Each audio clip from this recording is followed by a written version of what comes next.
Waduh, eman-eman sawah lari. Tinggal panen. Sebuah mobil kebablasan berkendara hingga masuk ke persawahan.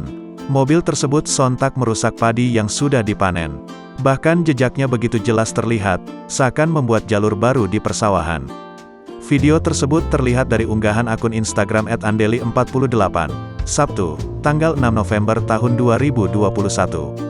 Terlihat pada video, mobil yang terparkir di persawahan tersebut menjadi tontonan warga. Terdengar perekam video pun menyebutkan kata gagal panen. Pada keterangan video dicantumkan penyebab kendaraan tersebut bablas hingga ke sawah. Kurang konsentrasi pengendara mobil Jazz Nopol P1490 WA bablas ke area persawahan. Tulis akun Instagram @andreli48. Diketahui, peristiwa itu terjadi di Karangbendo, Banyuwangi, Jawa Timur, Sabtu, tanggal 6 November tahun 2021.